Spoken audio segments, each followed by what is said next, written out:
Become a certified manual lymphatic drainage therapist with the Academy of Lymphatic Studies, ACOLS. ACOLS offers a variety of courses addressing edema and lymphedema management. The popular manual lymph drainage certification and complete lymphedema therapy certification courses can be taken completely in person or in a hybrid format. With 150 annual course offerings all over the country, students can find the right course for them. Visit acols.com to find a class near you. That's acols.com.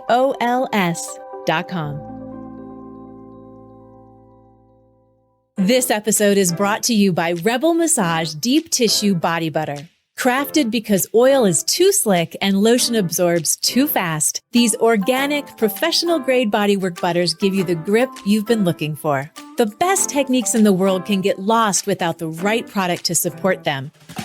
Try the Get a Grip version for more specific, focused work, or the Total Meltdown version for that grip with a little extra glide. Made by a massage therapist for massage therapists. Head over to rebelmassage.com to get your grip today.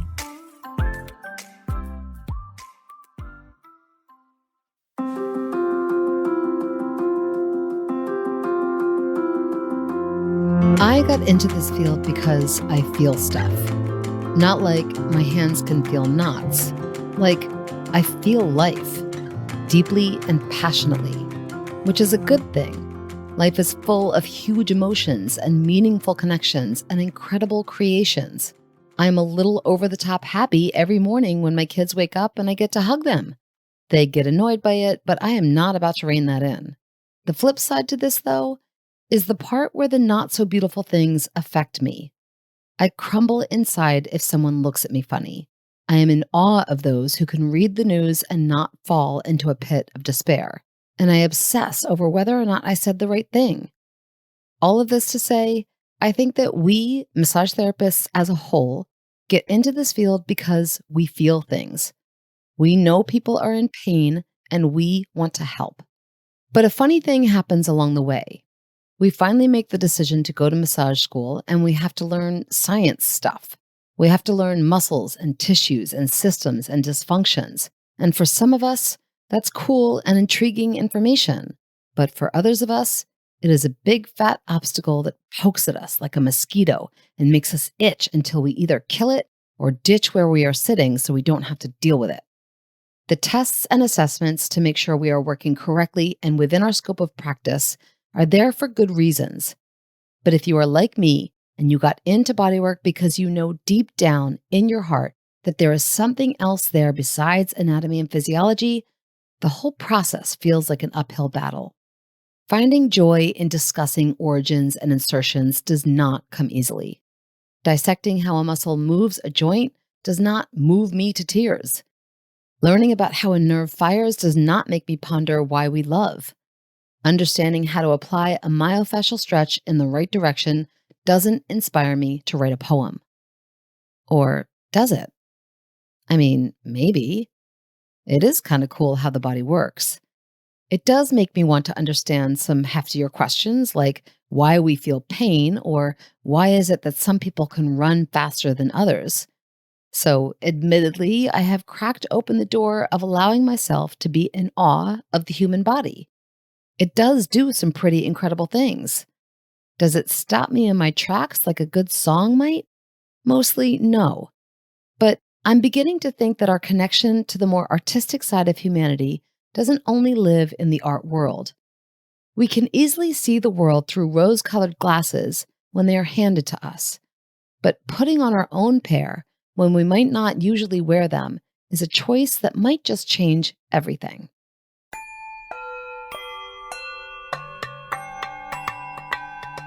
Take, for example, the Serratus Anterior. It's a pretty cool muscle on paper. It's not one of the more obvious muscles in the body like the biceps or the quads. It hides tucked away under the scapula, and it attaches itself onto the rib cage in such a way that it made those who named it think of the serrated edge of a knife. Okay, so maybe it didn't make them think of their first love or what happens after we die, but it looked cool enough that they gave it a somewhat cool name. What it does is pretty cool too. It originates on the ribs and then slides underneath the subscapularis and reaches up to grab the underneath part of the medial border of the scapula. Okay, so that's different. And that means it's going to move the scapula because wouldn't it be odd if the scapula stayed in place and the ribs started twisting around the spine when this muscle contracted? We might all be able to rip open our own torsos like some kind of alien from a sci-fi movie. But that's not what happens. Kind of a bummer, but the scapula moves instead. It gets pulled into protraction, or away from the spine. I guess if it had to move bones away from the center, it's better that they are our wing bones and not our chest plates. Okay, so the serratus anterior pulls the scapula into protraction. Have you ever seen those people who have insane control over what their scapula can do? They can kind of pop them out and make them dance like they are little pyramids under the skin with legs running all around the upper back. That's the serratus anterior. When someone can really tap into that muscle, it can do some pretty awesome tricks. Granted, most of us can't do that, so we settle into the more mundane movements of protraction and retraction. Like we settle into the clear glasses we always wear and decide we are okay with it. But this is exactly my point. Being okay with who you are is good. It honors acceptance and doesn't get us riled up with jealousy or competition when we aren't as cool as the next guy. That doesn't mean, though, that we have to wait for someone to come along and hand us a pair of whatever colored glasses to wear that might make the world seem more exciting. We can choose to see the serratus anterior as just another muscle, or we can choose to perceive it as a fascinating piece of our anatomy. It has a cool origin, a cool insertion, and it is definitely capable of doing things that are anything but boring. How the body works, and oftentimes how most of us work, can get sucked into the vortex of boring. We eat the same foods, see the same people, listen to the same music, and even pick out the same outfits to wear, even though we've got clothes in the back of our closets that we haven't donned in years. Maybe if we have the means, we buy new clothes or take a trip or eat at a fancy restaurant to ignite a little spark. But when we don't have that kind of access, it is up to us to find that spark. As Judith Aston puts it, and I'm paraphrasing here, most of us pay attention to the gravity that weighs us down, but we don't honor the forces that lift us up. In your office with your clients, how you choose to see the anatomy that your hands have the opportunity to interact with is entirely up to you. And in turn, how they then see their own anatomy, because you have offered them a peek through your custom-colored glasses, is the beginning of a ripple effect that could result in some pretty great changes. Try this. Have your client lay prone on the table. Guide their arm into 90 degrees of abduction such that their upper arm is perpendicular to their spine and their forearm is dangling down to the floor. Now, situate yourself at the side of the table so that you are facing their rib cage. So if you're working on their right side, for example, their elbow is near your right hip, except that it's not, because you're either going to squat down or pull up a stool so that you have better access to their axillary area mechanically. Once you're here, use the whole of both of your hands to grab the group of muscles and surrounding tissues at the lateral border of the scapula. What you've mostly got a hold of here is the latissimus dorsi and the teres major and minor. The lats are going to be most superficial in the palm of your hand, and you should be able to palpate the teres major with your fingers towards the more inferior portion of the scapula, and the teres minor up along the superior portion of the scapula, up near the armpit.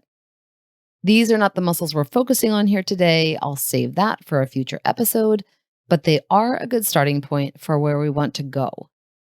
From here, take your thumbs and push them up toward the ceiling and get a good feel for the underside or more anterior aspects of these muscles. You can even start to lift these up away from the rib cage and get a good grasp on how they pull at the arm or the shoulder. But if you slide your hands medially, still pushing upwards, you now have a firmer placement onto the subscapularis. Take a moment and press in to push up against the anterior surface of the scapula. I'm assuming and hoping through all of this that you have a patient friend on the table who is not ticklish. Now, Shift your focus from pushing up toward the ceiling and navigate your pressure towards the rib cage. You might slip over a rib here. That's okay. Find some solid ground before moving on. Once you're here, ask your patient non-ticklish friend to reach under the table and push up with their hand against the bottom of the table, kind of as if they were holding onto something with their arm and pressing their hand into their chest. Under your thumbs, you should begin to feel the first firings of the serratus anterior.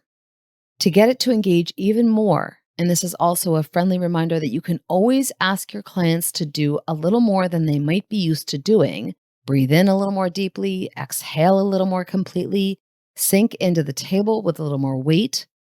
Ask your client to pull the table closer to their chest. Get them to brace their bodies using this arm against the top of the table, like they are protecting a loved one from an oncoming tornado. This should do the trick.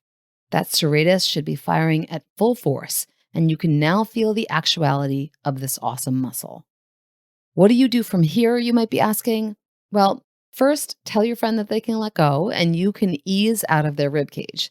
But now that you know where this muscle is and what it does better than you ever have, you can use that information to your advantage. Engage it for an AET, soften it for a positional release, go diving for a trigger point. Use the tools you have to best approach your client and how working with their serratus anterior might help them with shoulder issues or back pain or arm discomfort. It is entirely up to you. Just remember this: the more fascinating you find your work to be, the more likely it is that your clients will feel inspired by and engaged with what you're doing.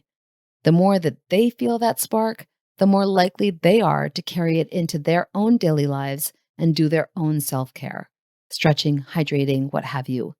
And then the more likely it is that they will begin to heal. And because you have chosen to wear a new pair of glasses and try on a different perspective, your ability to help your clients figure out their own pain just got a little easier. Well done, and nice glasses. And here we are, the end of the episode. Thank you to the extraordinary crew over at ABMP for helping me get my words into your ears. And if you want to get any of your words into my ears, or more accurately into my brain via my eyeballs from a computer screen, drop me a line at rebelmt@abmp.com. That's REBELMT@abmp.com. I always want to hear your questions, comments, suggestions, or salutations. Also, if you're interested in checking out anything else I'm doing, head over to rebelmassage.com, where you will find all sorts of fun things to click on, like homemade organic products for your practice, cool links to continuing education classes, thoughts I have typed up and posted here and there, and other Rebel Massage dabblings. Members are loving ABMP 5-Minute Muscles and ABMP Pocket Pathology, 2 quick reference web apps included with ABMP membership.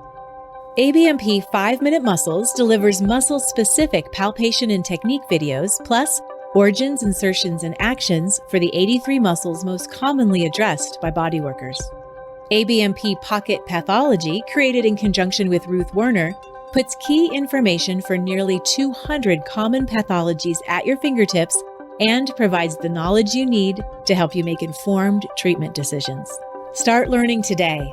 ABMP members log in at abmp.com and look for the links in the featured benefits section of your member homepage. Not a member?